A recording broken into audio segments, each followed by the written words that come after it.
बहुत सुंदर मांगलिक स्वाध्याय में हम मोह की चर्चा कर रहे हैं। किसकी चर्चा कर रहे हैं? मोह। हरिशंकर अग्रवाल जी किसकी चर्चा? मोह की। मोहनी कर्म एक ऐसा कर्म है जो सबसे विचित्र कर्म है। कौन सा कर्म है? बहुत विचित्र कर्म है। और इसकी जो उत्कृष्ट आयु है वो है 70 कोड़ा कोड़ी सागर पर्यंत। यानी 1 करोड़ का 1 करोड़ में गुणा करने पर 1 कोड़ी होता है। ऐसे 70 कोड़ा कोड़ी सागर पर्यंत। सागर का मतलब समझते हो ना?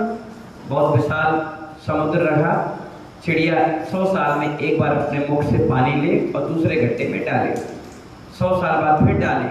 ऐसे जबते साल लग जाए उसको भरने में, फिर दोबारा खाली करे, हर एक 100 साल में एक बूंद लेकर, जो समय होता है उसे कहते हैं एक सागर। कितना? अब आप सोचो कितना बड़ा मोहनी कर्म है, जबरदस्त। एक तो छोटा उदाहरण आपको समझाने के लिए बताए। अद्दापल, व्यवहार पल, एक प्रकार से इसको कहते हैं सागर को। तो सागर एक आयु की सीमा है और ऐसे सागर पर्यंत क्या होती है? मोहनी कर्म की आयु की 70 कोड़ा कोड़ी सागर पर्यंत। तो ये मोह की चर्चा आज कर रहे हैं क्योंकि ये मोह बड़ा दुखदाई है।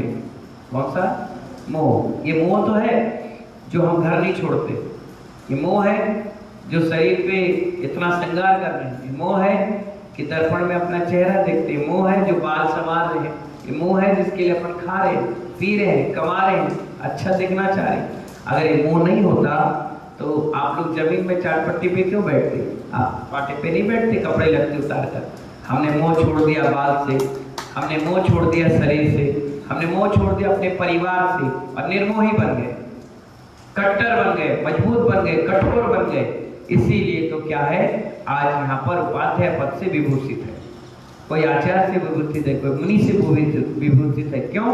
क्योंकि उसने इस मोह को त्याग कर दिया। किसको त्याग कर दिया?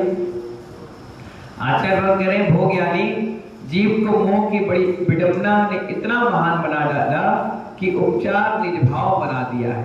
क्या बना दिया? उपचार निज भाव बना दिया है। उपचार से, आचार से नहीं बनाया। किससे बनाया? उपचार से बना दिया। गुण में गुण का उपचार कर डाला, पर्याय में पर्याय का उपचार कर डाला। क्या कर दिया? गुण में गुण का उपचार कर डाला, पर्याय में पर्याय का उपचार कर डाला। आप दर्पण में क्या देखते हो? विश्वशाम सागर जी महाराज दर्पण में क्या देखते हैं? मंगल द्रव्य में एक दर्पण भी तो है, मंदिर में लगी होती है। वो इसलिए लगी होती है कि जब मंदिर जाओ तो अपने आप को देखकर जाओ, और जब निकलो तो देखो कुछ फर्क हुआ कि वही लिपा पोती करके आ गए। देख कर आओ। और लोग क्या करते हैं? चंदन देखते हैं, बाल देखते हैं, अपने आप को देखते हैं। नहीं, ये देख के आओ कि जब मंदिर आए थे क्या गुण था मुजफ्फरनगर वाले भैया, और जब आज जा रहे हो तो क्या गुण लेके जा रहे हो या अवगुण लेके जा रहे हो, क्या परिणाम खराब करके जा रहे हो। इसलिए दर्पण लगता है। तो आचार्य कहते हैं आप दर्पण में क्या देखते हो? स्वयं का चेहरा देखते हो। क्या पूछ रहे हैं आचार्य श्री? स्वयं का चेहरा देखते हो या प्रतिबिंब देखकर मुस्कुरा रहे हो, या अपने आप को देखकर मुस्कुरा रहे हो? आज जो चमक रहे हो, दादाजी को दर्पण दिखाया और कह रहे हो दादाजी आपके गाल चिपक गए हैं। क्या कह रहे हैं? दादाजी आपके गाल चिपक गए हैं। देखकर दुख मना रहे हैं दादा, अरे देखो मेरे गाल चिपक गए, मैं कितना अच्छा दिखता था। जबकि इसमें तुम्हारा कुछ भी नहीं है। गाल चिपके हो या गाल भरे हो, इसमें हमारा कुछ भी नहीं है। फिर भी पर्याय को देख करके सुख मना रहे। किसको देखकर? पर्याय। ये शरीर क्या है? पुद्गल है, पुद्गल की पर्याय है, उसको देखकर या दुख मना रहे हो। एक तो सुख मना रहा है, अपने आप को देख रहा है, वाह मैं कितना सुंदर दिख रहा हूँ। एक उसी दर्पण में दादाजी देख रहे, वो दुख मना रहे, बताओ मैं बूढ़ा हो गया, मैं मेरे बाल काले सफेद हो गए, गाल चिपट गए, दांत नहीं है ना। तो दर्पण भिन्न है, देह भी भिन्न है। दर्पण भिन्न है और देह भी भिन्न है, फिर भी राग द्वेष परिणाम आ रहे हैं। क्या आ रहे हैं? क्योंकि पुद्गल में पुद्गल दिख रहा है दर्पण क्या? पुद्गल। शरीर क्या? पुद्गल। तो आचार्य कह रहे हैं दर्पण भिन्न है, देह भी है, देह भिन्न है। पुद्गल में पुद्गल दिख रहा है, पुद्गल नेत्रों के माध्यम से देख रहा है, फिर भी राग इसके परिणाम आ रहे हैं। कोई अच्छा दिख रहा है तो राग आ रहा है, कोई बेकार दिख रहा है तो द्वेष आ रहा है। दर्पण में जड़ भी झलक रहा है। दर्पण में क्या झलक रहा है विश्वान सागर जी महाराज? दर्पण में क्या झलक रहा है? जड़ झलक रहा है, चेतन भी झलक रहा है। झलकने में कुछ नहीं होता, ज्ञाता दृष्टापना में बंद नहीं होता। अपन को क्या बनना चाहिए? ज्ञाता दृष्टा। क्या बनना चाहिए महाराज? ज्ञाता दृष्टा बनना चाहिए। इसलिए आचार्य कह रहे हैं ज्ञानी, जब तक तुम मूंगफली में बिना निकाले प्रोटीन को देख लेते हो। कैसे?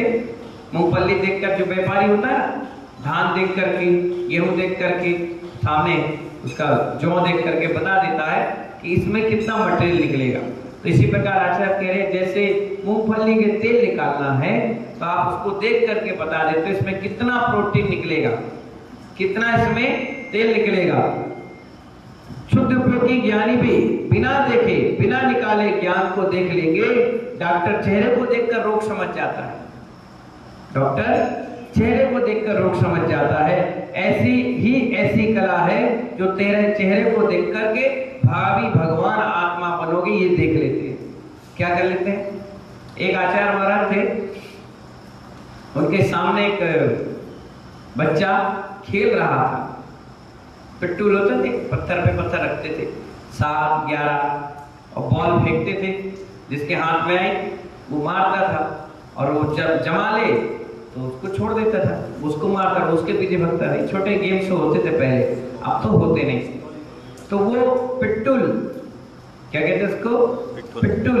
वो पत्थर जमाने का एक लड़का था, छोटा सा 7-8 साल का, वो जमाने लग रहा था फटाफट तेजी से।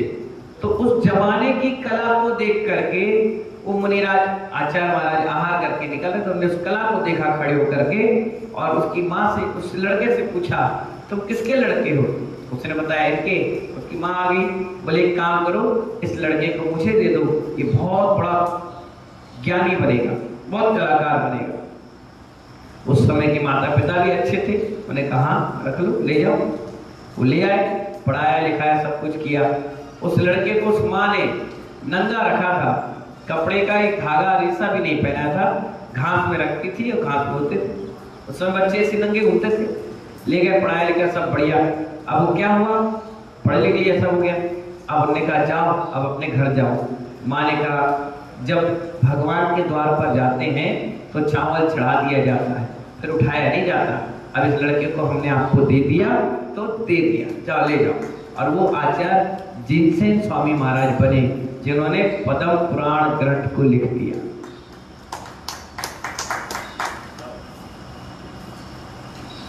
किनको लिख दिया? इतना जबरदस्त उनको ज्ञान था, जिनका इतिहास है कि उन्होंने कपड़े का एक रेशा भी शरीर पे धारण नहीं किया।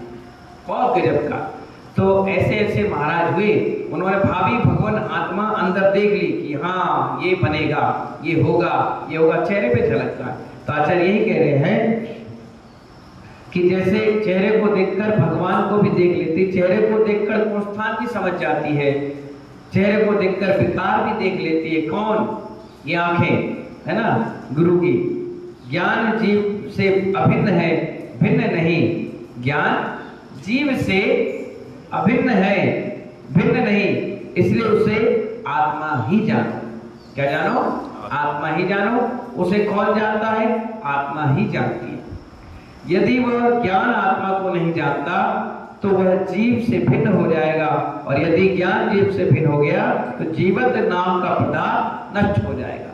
इसलिए आचार्य कहते हैं ज्ञान तो ज्ञान है और ज्ञे तो ज्ञे है।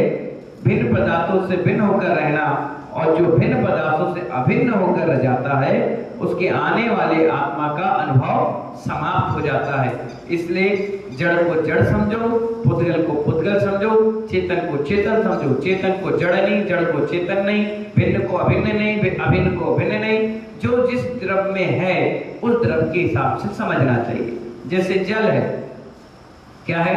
जल। जल शीतलता देता है, अगर उबाल भी दो तो क्या करेगा, गर्म हो जाएगा। थोड़ी देर के बाद वो अपने स्वभाव को नहीं छोड़ता। अग्नि है, आप कुछ भी करो, क्या करेगी वो, उष्णता देगी, गर्माहट देगी। हवा है, कहीं भी पैक करके रखो, कोई बांध सकता है नहीं। ऐसी जीव तत्व है, कहीं भी रहेगा, कैसा भी रहेगा, इसका एक ही उद्देश्य है, अंत समय में इसका कल्याण होगा। आज नहीं, कल नहीं, परसों, लाइन सबकी लगी पड़ी है। लेकिन जितनी जल्दी हो जाएगा उतनी जल्दी संसार के बंधनों से हम मुक्त हो जाएंगे। आचार्य कहते हैं यही तो मोहनी कर्म है जो आपको ये 84 लाख योनियों में भटका रहा है। क्या कर रहा है? हाँ, क्योंकि जड़ जड़ को नहीं समझता, भिन्न भिन्न को नहीं समझता, अभिन्न अभिन्न को नहीं समझता, पदार्थ पदार्थ को नहीं समझता, पुद्गल पुद्गल को नहीं समझता। जो जिसकी पर्याय है उसके स्वभाव को समझ जाइए तो वो समझ में आ जाएगा। जब विभाव करोगे तो गड़बड़ हो जाएगा। अगर दूध के ऊपर पपीता खाओगे या पपीता के ऊपर दूध, तो क्या होगा? दस्त हो जाएगा। क्या हो जाएगा? दूध पिया, दही खा लिया। विभाव परिणति है ना, स्वभाव परिणति नहीं। स्वभाव क्या कहता है? व्यवस्थित भोजन करें, उल्टा सीधा ना खाएं।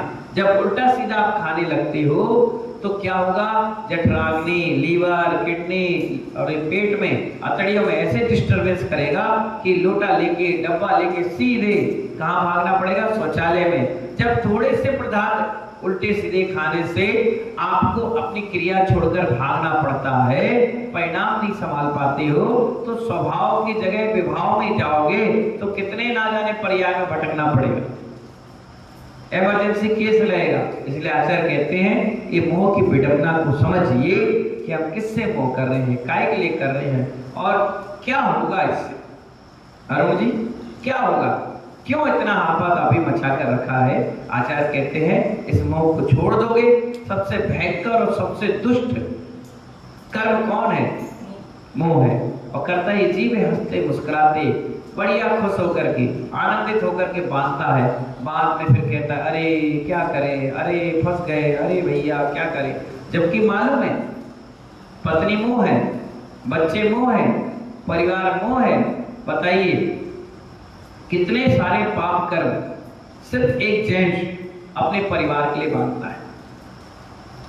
झूठ भी बोलेगा, मायाचारी भी करेगा, कसाई भी बांधेगा, छल कपट भी करेगा, ना जाने किसकी किसकी कसम खाएगा। काय के लिए? सिर्फ परिवार के मोह के कारण। जबकि वो परिवार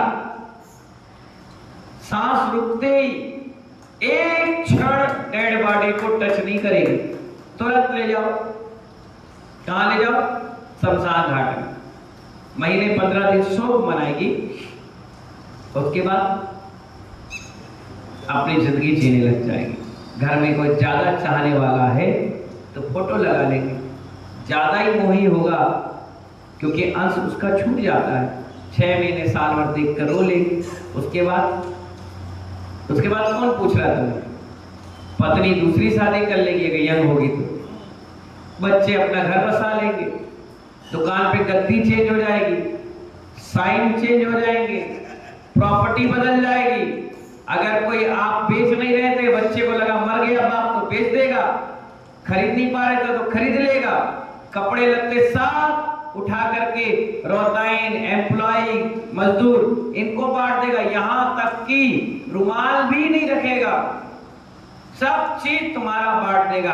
और फिर भी तुम मरे जा रहे हो। हाय मेरा बेटा, हाय मेरी अम्मा, हाय मेरी पत्नी, हाय मेरा परिवार, हाय मेरी दुकान, हाय मेरा बैंक बैलेंस। किसके लिए?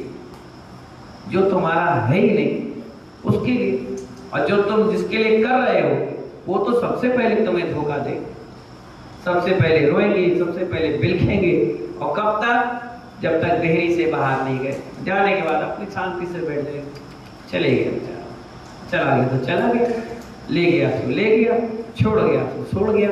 और जितने भी कर्म तुमने अपने परिवार के लिए किए वो सारे तुम्हें अकेले ही भुगतना पड़ेगा। पंजू भाई, कोई साथ नहीं देने वाला। खुद कमाओ, सब खाओ।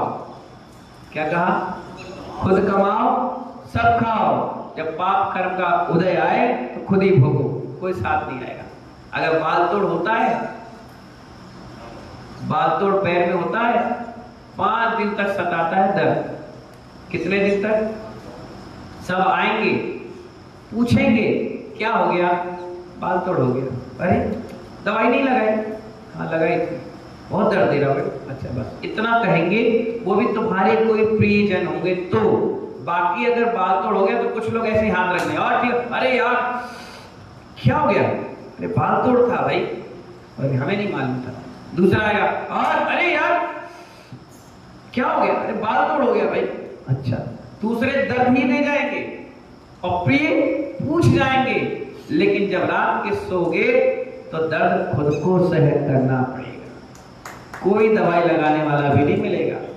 और ऐसे ऐसे स्थान पे बाल तोड़ हो जाता है, तुम्हें बताने में भी शर्म आएगी कि बताए भी तो बताए कैसे, खड़े हैं बैठ जाओ, नहीं ठीक है, वो थोड़ी ना बताएगा कि पिछवाड़े में बाल तोड़ हो गया, बोल भी नहीं सकता, दिखा भी नहीं सकता। लो तुम, कोई आ भी जाए दवाई लेकर, लो हम लगा देते, नहीं नहीं तुम रख दो हम लगा लेंगे, अरे लगा दे, नहीं, क्योंकि इतना पुण्य भी नहीं है तुम्हारा कि कोई दूसरा आकर तुम्हें दवाई भी लगा जाए। इसलिए मोहिनी कर्म बड़ा विचित्र है, किसके लिए कर रहे हो, क्यों कर रहे हो, काय के लिए कर रहे हो, उतना ही करो जितना सहयोग मात्र है, और कहो कि तुम अपनापन करो, तुम अपनापन करो, और भैया हमें रिटायरमेंट दो तो हम आगे बढ़े, अपनी आत्मा का कल्याण करें। इसलिए मोह कर्म जो है 70 कोड़े सागर पर्यंत जो ये आयु लेकर आया है, इसको जल्द से जल्द समाप्त करें। इन्हीं मंगल भावना के साथ जय बोले महावीर भगवान की।